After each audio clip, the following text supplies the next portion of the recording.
wasn't that exciting. Now get ready to get bored to death, because it's not going to be that exciting from now on. So I've got no special lighting, no microphone, none of the whiz-bang fancy stuff that some people have, but one day I might get there, we'll see. But yeah, if I talk too fast, I'm sorry, I'll try and slow it down in future. So it's been a while since I've done a video, and here we are. I've been in Victoria over Christmas, and got to visit Mr. Slot Car and Outlaw Slot Cars, and got to Andrew's Hobbies as well. I picked up these for Christmas. It's been a bit of a 24 scale car frenzy. That was the first one, the M1 by Carrera, and also the Ford GT in 24 scale. Those are my Christmas presents. And while we were down in Victoria at Mr. Slot Car, I stumbled across this one, which is the Mercedes C63 for DTM. It's a bloody nice looking car, that one. So looking forward to giving that a run with the fellas in Q32. And at Outlaw I picked up this, which is an old release, I know that, but I just always loved the colour, the NSR McLaren, the blue. And I did the tips from Slot Car Hub, which is the valve grinding pace on the gears, run the gears forward and backwards, and I tell you what, it's beautifully quiet and smooth, so it's a really good setup tip. And another car I picked up, which was, I think I sold something or other to somebody, and managed to score the Carrera 917 Porsche. So it'll fit in the classics category for Q32. And then also my beautiful wife decided for our anniversary she'd buy me this, a BRM Porsche 911 GT. So I haven't given that a run yet, but it's a very nice looking car, my first BRM.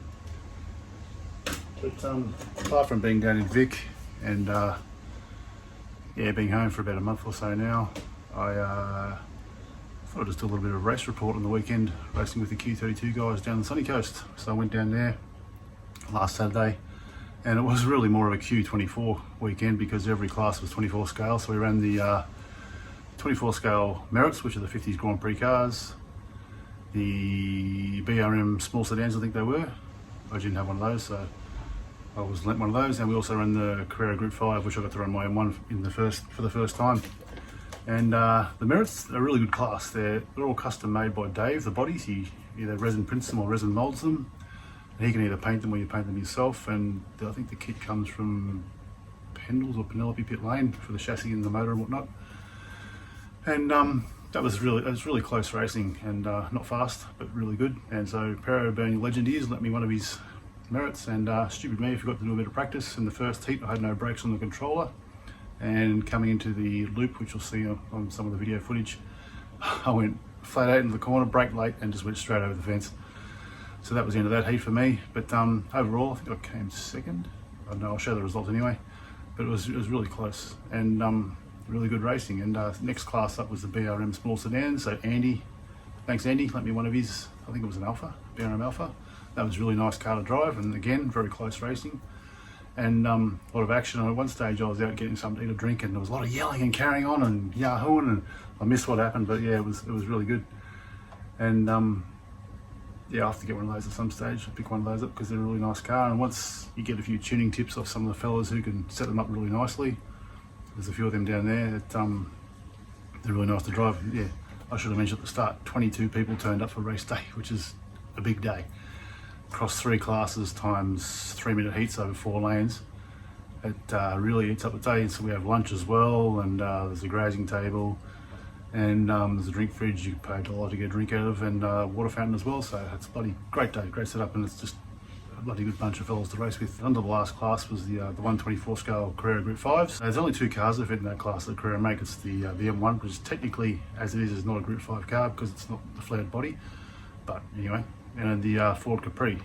For some reason, I don't know why, maybe it's the chassis or the body or making everything fit together properly, they geared them differently, so the M1 is a lot faster than the Capri, so they run breakout times for that class. Oh geez, it made it hard. The first 2 heats I had John with his Capri in the lane next to me, and the Capri drivers can drive as hard as they want, because unless you're Andy, who broke out in the first heat in his Capri, that sort of set them up cat amongst the pigeons. John and I were neck and neck for the 3-minute heat, and I knew if I sat right on his bumper I wouldn't break out, but by doing that I wasn't going to beat him either. So it was just yeah, really super fast racing, and so close the breakout was set to 7.5 seconds. I got a 7.501 as the best lap, but also broke out 3 times, so I got 3 laps worth nothing. And then I think the last heat of mine was, I had Corey in the, I might have had Corey for 2 heats, I can't remember now. But Corey had his M1, I had my M1, but he must have had a choke on his controller, so he could set his choke to whatever speed limit he wanted to and drive as hard as he liked, and he wouldn't break out. I just got an old Professor motor controller, which I'm pretty happy with. It's been around for a long time, and I can't have such luxury. So same thing again, I had to sit on Corey's bumper for the whole time and try and work out when and where I could get past him and try not to break out. And as John did, John just pipped me by a thousandth of a second in those first 2 heats when I was racing against him. And it was great. Shake hands afterwards, everything's left on the track. And same with Corey, it was neck and neck the whole time. And he just pipped me. I think I just gave him a little too much trying not to break out in the last lap. And he just pipped me on the line, but so be it. Shake hands, and it was a great race. But as far as what else is happening around here, this track behind me, I've decided I want to upgrade, or I want to build a new track. So I'm either going to sell this thing or do something with it, I don't know yet. It's going to come as an analog track because I'm going to keep all the digital stuff off it, because that'll all be transferred over to the new track. And Corey has kindly offered to put my track plan into a CAD format, so I can see, well, I can get cut and CNC around it if I wanted to, but I can also see the lane lengths and everything like that in a proper digital format.